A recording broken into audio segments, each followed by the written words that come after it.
The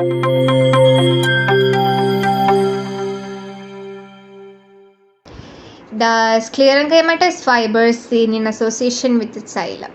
Xylത്തിന്റെ ഒപ്പം തന്നെ sclerenchymatous ആയിട്ടുള്ള ഫൈബേഴ്സ് ഉണ്ടായിരിക്കും. അതിന് 2 ടൈപ്സ് ഉണ്ട്. Fibre tracheids, libriform fibres. Fiber tracheids are neither true fibers nor true tracheids but are intermediate between. Libriform fibers ആണെങ്കിൽ true fibers ആയിരിക്കും. Show all characteristics of sclerenchymatous fibers. Sclerenchymatous ഫൈബേഴ്സിൻ്റെ എല്ലാ സവിശേഷതയും ഈ ലിബ്രിഫോം ഫൈബേഴ്സിനും ഉണ്ടാവും. അടുത്ത 4ാമത്തെയാണ് xylem parenchyma. xylem parenchyma എന്ന് വെച്ചാൽ it is thin walled cells. തിന്നായിരിക്കും. Non lignified in primary xylem but slightly lignified in secondary xylem. Primary cell അത്ര lignified ആയിരിക്കില്ല, പക്ഷേ സെക്കൻഡറി സെല്ലിൽ വരുമ്പോൾ ചെറുതായിട്ട് ലിഗ്നിഫൈഡ് ആയിരിക്കും. It concerned with the upward conduction of water and minerals and also with the storage of reserve food. Primary xylem തന്നെ 2 types ഉണ്ട്, പ്രോട്ടോസൈലവും മെറ്റാസൈലവും. അപ്പോൾ പ്രോട്ടോസൈലവും മെറ്റാസൈലത്തിൻ്റെയും അതെന്താണെന്ന് പറയുന്നതിനെക്കാട്ടി തന്നെ ഡിഫറൻസസ് ആയിട്ട് പറഞ്ഞു തരാം. പ്രോട്ടോസൈലം എന്ന് വെച്ചാൽ small sized and first formed primary xylem ആയിരിക്കും. മെറ്റാസൈലം ലാർജ് സൈസ് ആയിരിക്കും and later formed primary xylem ആയിരിക്കും. കുറേ കഴിഞ്ഞിട്ടാണ് അത് ഫോം ചെയ്യുക. Protoxylem appears first and mature before the organ completes its elongation. മെറ്റാസൈലത്തിൽ വരുമ്പോൾ appears only after the protoxylem has completed its differentiation.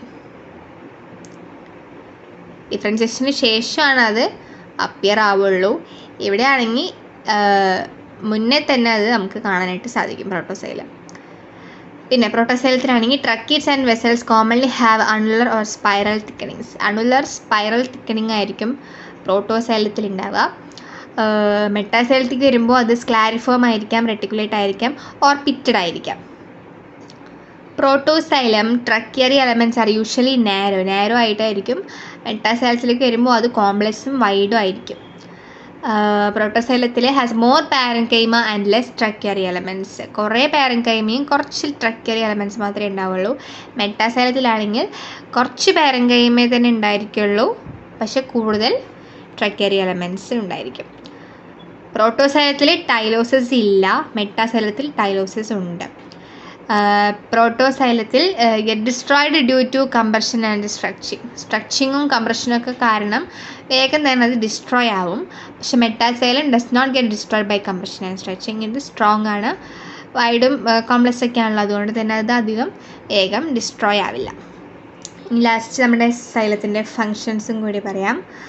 Functions of xylem: conduct water and solutes from roots to leaves through tracheids and vessels. ട്രക്കീഡ്സിലെയും വെസൽസിലെയും സഹായത്തോടെ water conduction ആണ് main. Serves as a supporting mechanical tissue by virtue of the all wall thickenings. Mechanical support. Xylem parenchyma stores water, starch and fat.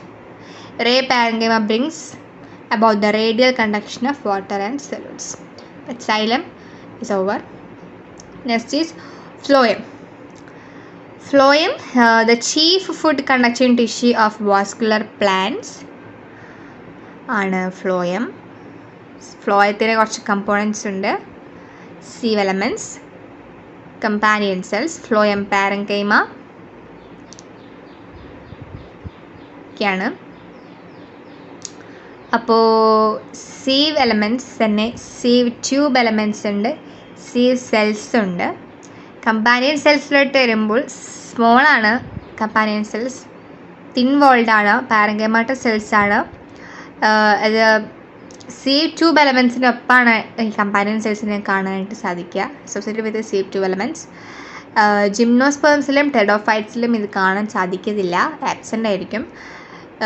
ഇതിന് dense cytoplasm ആയിരിക്കും, prominent nucleus ആയിരിക്കും, എല്ലാ cell ഓർഗനൽസും ഉണ്ടായിരിക്കും. They supply sieve tube elements metabolic products. It regulate the rate of flow along the sieve tube. Sieve ട്യൂബിലുള്ള ഫ്ലോയുടെ അളവ് regulate ചെയ്യുന്നത് കമ്പാനിയൻ സെല്ലാണ്. ഇനി phloem parenchyma. ഫ്ലോയം പാരൻകൈമയിലോട്ട് വരികയാണെങ്കിൽ it is seen associated with phloem and gymnosperm pteridophytes and dicots. Gymnosperms, pteridophytes and dicots ഇവിടെയൊക്കെയാണ് അത് കാണാനായിട്ട് സാധിക്കുക. ലോങ് ആണ്.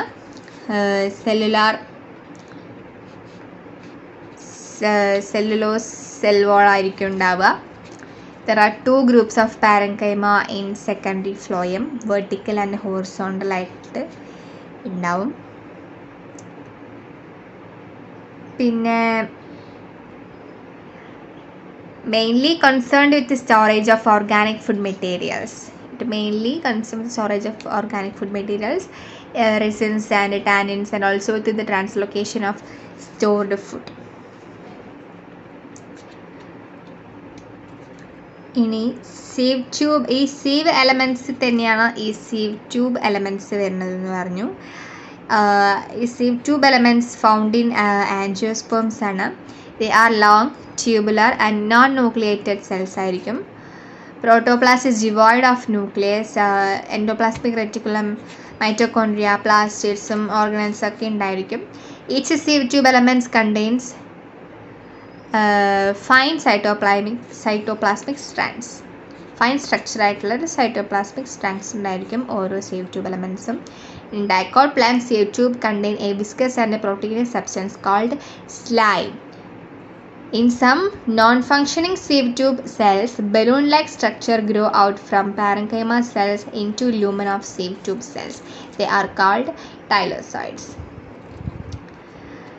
പിന്നെ വരുന്നതാണ് സീവ് എലമെൻറ്റ്സിൽ തന്നെയുള്ള sieve cells. Sieve cells instead of 2 sieve tube elements, gymnosperms and pteridophytes has sieve cells.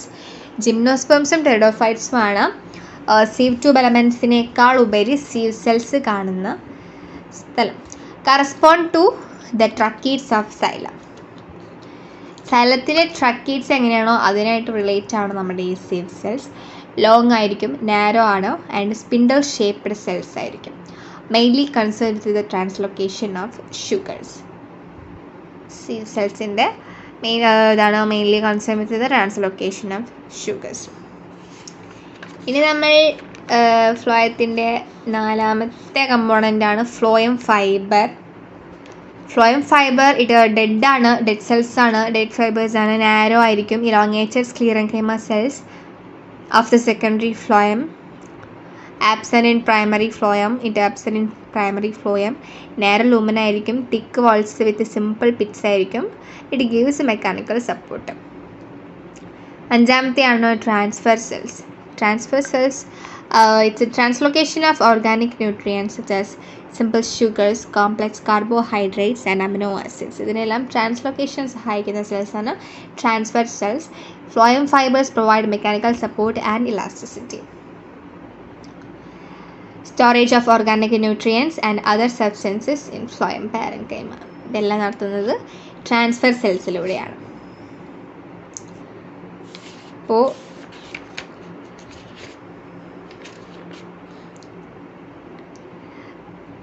Transfer cells. ഇനി functions of phloem ഒരു ഇതിൽ പറയുകയാണെങ്കിൽ translocation of organic nutrients such as simple sugars, complex carbohydrates and amino acids. Phloem fibers provide mechanical support and elasticity. Storage of organic nutrients and other substances in phloem parenchyma. ഇനി നമുക്ക് പഠിക്കാനുള്ളത് secretory ടിഷ്യൂസിനെ കുറിച്ചാണ്. Secretory tissue, the discharge of cytoplasmic products to the outside is called secretion. Cytoplasmic ആയിട്ടുള്ള പ്രോഡക്ട്സിനെ പുറത്തേക്ക് discharge ചെയ്യുന്ന പ്രോസസ്സിനെയാണ് നമ്മൾ എന്ത് പറയുന്നത്, എക്സ്ക്രീഷൻ ഓർ സെക്രീഷൻ എന്ന് പറയുന്നത്. It is carried out by isolated cells or tissues called secretory tissues. ഈ പുറന്തള്ളപ്പെടുന്നത് ഒരു കൂട്ടം ടിഷ്യൂസിൻ്റെ സഹായത്തോടെയാണ്. അതിനെയാണ് നമ്മൾ സെക്രേറ്ററി ടിഷ്യൂസ് എന്ന് പറയുന്നത്. These tissues fall under 2 groups, namely external and internal secretory tissues. ഈ സെക്രട്ടറി ടിഷ്യൂസ് തന്നെ 2 ടൈപ്പ് ഉണ്ട്, ഇൻറ്റേർണലും എക്സ്റ്റേർണലും. ഈ ഇൻറ്റേർണൽ ആണെങ്കിൽ includes oil glands. Oil glands ഒക്കെ എല്ലാം ഇൻക്ലൂഡാണ് ഇൻറ്റേർണൽ ടിഷ്യൂസ്. എക്സ്റ്റേർണൽ ആണെങ്കിൽ അവിടെ epidermal, sub epidermal. It found in glandular hairs, digestive glands, hydathodes and nectaries, ഇതിനൊക്കെ കുറിച്ചാണ് എക്സ്റ്റേണൽ വരുന്നത്. അത് വിശദമായിട്ട് പറയാം. അപ്പോൾ ഫസ്റ്റ് നമ്മൾ എക്സ്റ്റേണൽ സെക്രട്ടറി ടിഷ്യൂവിനെ കുറിച്ചാണ് പറയാൻ പോകുന്നത്. ഈ എക്സ്റ്റേണൽ സെക്രട്ടറി ടിഷ്യൂ തന്നെ glandular hairs or stinging hair എന്ന് പറഞ്ഞ ഇതിൽ വരുന്നുണ്ട്. അത് പറയുകയാണെങ്കിൽ these are hair like secretary structures which arise from the general surface of plant body. Hair like structure ആയിരിക്കും അതിനുണ്ടായിരിക്കുക. They may be unicellular or multi cellular. ഒന്നില്ലെങ്കിൽ യൂണിസെല്ലുലാർ ആയിരിക്കും, അല്ലെങ്കിൽ മൾട്ടി സെല്ലുലാർ ആയിരിക്കും. തിൻ വോൾഡ് ആയിരിക്കും. ഒരു ഡിസ്റ്റിങ്ക്റ്റ് ന്യൂക്ലിയർ ഉണ്ടായിരിക്കും. The stinging hairs of Tragia is an example. ട്രെജിയയിലുള്ള സ്റ്റിങ്ങിങ് ഹെയർസ് ആണ് ഈ ഗ്ലാൻഡുലർ ഹെയർസിന് example. In Trachea, stinging hair is a multicellular and its secretion causes itching while it touches the body. അതൊരു plant ആണ്. അത് അപ്പോൾ നമ്മുടെ ബോഡിയിൽ ടച്ച് ആവുകയാണെങ്കിൽ നമുക്ക് ഭയങ്കര നമുക്ക് ഇറിറ്റേറ്റ് ആവും. കാരണം അതിൻ്റെ ഹെയർസ് സ്റ്റിങ് ചെയ്ത് അതൊരു മൾട്ടി സെല്ലുലാർ സ്ട്രക്ചറായിട്ടാണ് ഇരിക്കുക. അതിൻ്റെ ഹെയർസ് ട്രജിയയിലുള്ള ഹെയർസ്. അപ്പോൾ അതാണ് അതിൻ്റെ എക്സാമ്പിൾ ട്രജിയ. രണ്ടാമത് വരുന്നത് ഡൈജസ്റ്റീവ് ഗ്ലാൻഡ്സ് ആണ്. Digestive glands, it is responsible for secretion of digestive enzymes. Okay, അപ്പോൾ ഡൈജസ്റ്റീവ് ഗ്ലാൻഡ്സ് ഇൻ നെപ്പന്തസിനെ കുറിച്ചിട്ടാണ് ഇനി പറയാൻ പോകുന്നത്. അപ്പോൾ pitcher plants belong to the genus Nepenthes. Pitcher plants Nepenthes എന്ന ജനസിലാണ് ബിലോങ് ചെയ്യുന്നത്. They are frequently cultivated in glass houses on account of their interesting pitcher like leaves in which small organisms are trapped and subsequently digested by special glands. ഇനി നെപ്പന്തസിൻ്റെ leaf എന്ന് പറയുന്നത് it consist of 3 portions. 3 portions ഉണ്ട്. അതിലൊന്ന് basal lamina which is attached to the stem by a short petiole. രണ്ടാമത്തെന്ന് പറയുന്നത് a cylindrical tendril like portion attached to the apex of the lamina. പിന്നെ മൂന്നാമത്തെ പോർഷൻ എന്ന് പറയുന്നത് terminal flask shaped pitcher provided with a lid ആണ്. The inner surface of the pitcher എന്ന് പറയുന്നത് it is provided with glands with secrete enzymes to digest the trapped organisms. പിന്നെ digestive glands are seen on the inner surface of the base of the picture. Glands are uniformly distributed over the shining surface of the interior of the pitcher and ampullaria and buccal carata. However, they are confined to the lower part of the pitcher in N. elata and N. gracilis. Digestive glands consist ചെയ്യുന്നത് സ്മോളും multi സെല്ലുലാറും ആയിട്ടുള്ള mass of tissue ആണ്. ഇനി നമുക്ക് പറയാനുള്ളത് ഹൈഡത്തോട്സിനെ കുറിച്ചിട്ടാണ്. Digestive glands കഴിഞ്ഞു. ഇനി ഹൈഡത്തോട്സ് അഥവാ വാട്ടർ സ്റ്റൊമാറ്റ എന്ന് പറയുന്നത് they are the secretory structure specialised for guttation or the exudation of water under conditions of low transpiration and abundant soil moisture. They are present at the tip of margin of the leaves of many plants. Hydathodes important ആണ്. ഈ ഹൈഡത്തോട്സിൽ it consist of a mass of thin walled and loosely arranged parenchyma cells and they are called epithelium. Xylem of veinlets usually terminates among these cells. Terminally, the hydatoid opens out by one or more hydropores or water pores. Just inner to the hydropore is a small air chamber which is continuous with the intercellular spaces of the epithelium. Due to the root pressure, water is forced out into the intercellular spaces. From there, water flows out of the hydatoids. This flow of exudation of water through hydatoid is called guttation. ഇത് important ആണ്. ഇനി amount of exudate may vary from a few to many drops. Its quality may vary from pure water to dilute solution of organic and inorganic solutes containing aspartic acid, asparagine, several sugars and various other organic compounds. Okay, ഇനി നെക്ടറീസിനെ കുറിച്ചിട്ടാണ് പറയാൻ പോകുന്നത്. Nectaries എന്ന് പറയുന്നത് they are common among insect pollinated and bird pollinated flowers. They consist of specialised secretory tissues for secreting nectar. Specialised ആയിട്ടുള്ള secretory tissues ഉണ്ട്. എന്തിനു വേണ്ടിയിട്ട്? ഇത് നെക്ടർ സെക്രീറ്റ് ചെയ്യാൻ വേണ്ടിയിട്ട്. Okay, the nectaries whose tissues differ from the neighboring tissues in structure are called structural nectaries. Neighboring ടിഷ്യൂവിൻ്റെ സ്ട്രക്ചറിനോട് differ ചെയ്യുന്നതിന് പറയുന്ന പേരാണ് സ്ട്രക്ചറൽ നെക്ടറീസ്. അതേപോലെ തന്നെ those whose tissues do not differ ചെയ്യാത്ത ടിഷ്യൂസിന് പറയുന്ന പേരാണ് non structural nectaries. Nectaries that are associated with floral organs are termed floral nectaries, and those developing on the vegetative parts of the plant are called extrafloral nectaries. Extrafloral nectaries എന്ന് പറയുന്നത് they are found in Passiflora, Impatiens and Euphorbia. Okay, ഇനി external കഴിഞ്ഞ് ഇനി internal secretory സ്ട്രക്ചേഴ്സിനെ കുറിച്ചിട്ടാണ് പറയാൻ പോകുന്നത്. എന്ന് വെച്ചിട്ടുണ്ടെങ്കിൽ internal secretory glands include oil glands include ചെയ്യുന്നു. അപ്പോൾ ഓയിൽ ഗ്ലാൻസിനെ കുറിച്ചിട്ട് പറഞ്ഞാൽ these are the multi cellular glands found embedded in the plant organs. Cell wall തിന്നാണ്. They are made up of cellulose. Secretory products എന്ന് പറയുന്നത് such as gums, resins, tannins, mucilage, etc. Are stored in the vacuoles and then secreted by the cytoplasm. The glands are formed schizogenously or lysogenously. Schizogeny എന്ന് പറയുന്നത് it's a formation of a space in a tissue by the separation of cells. Lysogeny എന്ന് പറയുന്നത് it's a formation of a space by the enzymatic destruction of dissolution of certain cells. Okay, ഇനി oil glands and സിട്രസിനെ കുറിച്ചിട്ട് പറയുകയാണെങ്കിൽ ലൈസോഗനസ് cavities are most common in the family Rutaceae. During the formation of such cavities, cells are initially filled with secretions. Finally, the cells rupture, releasing the secretions into the cavity. These cavities are lined with partly disintegrated cells. Many such secretory structures are embedded in the internal tissues and they store the secretory products. In citrus, the gland consists of thin-walled living and secretory cells which constitute a peripheral layer. ഇനി cavities and ductsനെ കുറിച്ചിട്ട് പറയുകയാണെങ്കിൽ secretory cavities and ducts are gland with relatively large intercellular spaces lined with specialized secretory or epithelial cells.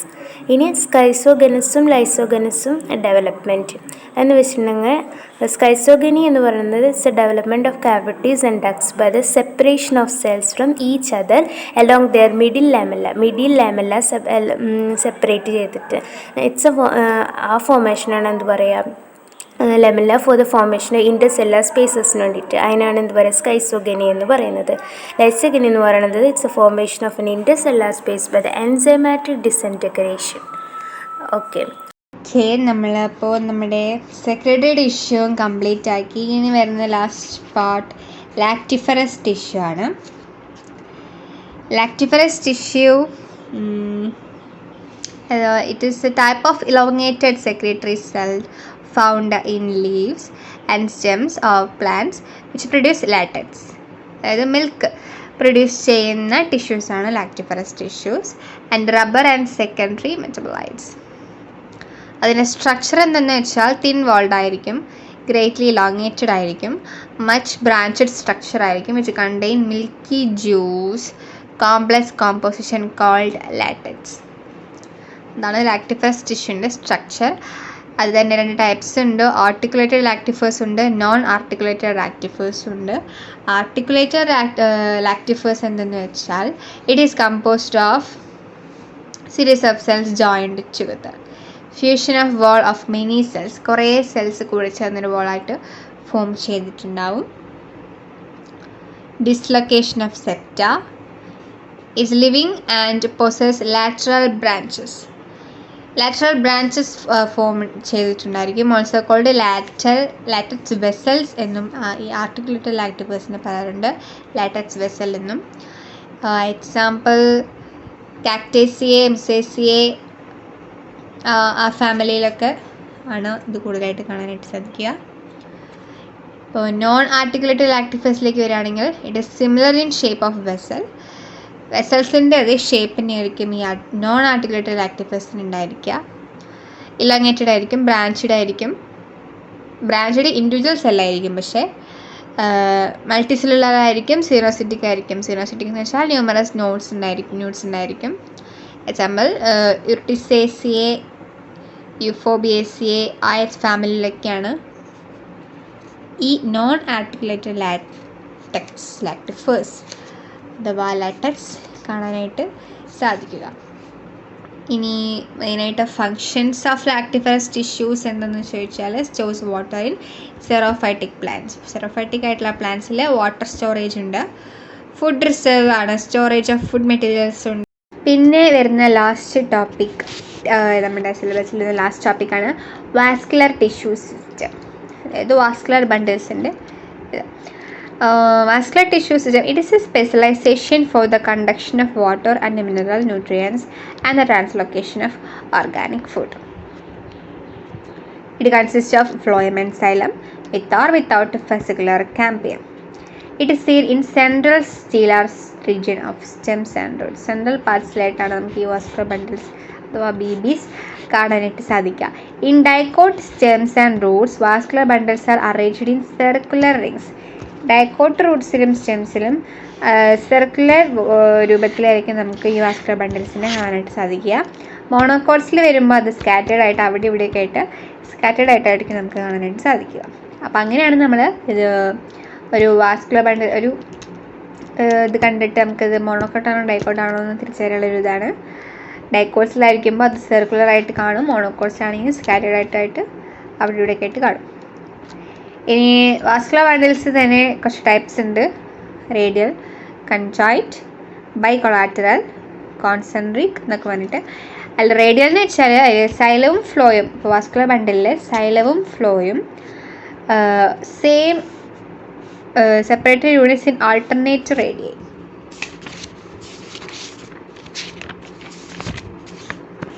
അതായത് alternate ആയിട്ടായിരിക്കും ഈ സൈലവും ഫ്ലോയും കൂടി arrange ചെയ്തിട്ടുണ്ടായിരിക്കുക. പിന്നെ വരുന്നത് conjoint ആണ്. കൺജോയിൻ്റ് ആകുമ്പോൾ സൈലവും ഫ്ലോയും arranged in same radius, close contact ആയിട്ട് സെയിം റേഡിയസിലായിരിക്കും സൈലവും ഫ്ലോയും അറേഞ്ച് ചെയ്തിട്ടുണ്ടായിരിക്കുക. അതിനെ കൺജോയിൻ്റ് എന്ന് പറയുന്നു. ഈ കൺജോയിൻ്റ് തന്നെ ആണ് കൊളാറ്ററൽ, ബൈകൊളാറ്ററൽ, കോൺസെൻട്രിക് എന്ന് പറഞ്ഞിട്ട് ക്ലാസിഫൈ ചെയ്തിരിക്കുന്നത്. അതിൽ കൊളാറ്ററൽ എന്ന് വെച്ചാൽ xylem towards A centre, xylem ഇത്തിരി സെൻറ്ററിലോട്ടും ഫ്ലോയം ഇത്തിരി periphery ഭാഗത്തോട്ടും നീങ്ങിയിട്ടുണ്ടാവും. There are two types of collateral bundles, open and closed, based on the cambium present or not. അതായത് ഈ സൈലത്തിൻ്റെയും ഫ്ലോയത്തിൻ്റെയും ഇടയിൽ ക്യാമ്പിയം പ്രസൻ്റ് ആണെങ്കിൽ അത് ഓപ്പൺ ആയിരിക്കും, കൊളാറ്ററൽ ഓപ്പൺ ആയിരിക്കും. അഥവാ ക്യാമ്പിയം ഇല്ല എന്നുണ്ടെങ്കിൽ അത് കൊളാറ്ററൽ ക്ലോസ്ഡ് ആയിരിക്കും. ഇനി ഈ കൊളാറ്ററൽ തന്നെ ബൈകൊളാറ്ററും കോൺസെൻട്രിക് ഉണ്ടെന്ന് പറഞ്ഞു. ബൈകൊളാറ്ററൽ എന്ന് പറഞ്ഞാൽ it appears to resemble the open collateral bundle except the presence of two phloem strands. Usually cambium is absent in between xylem and phloem.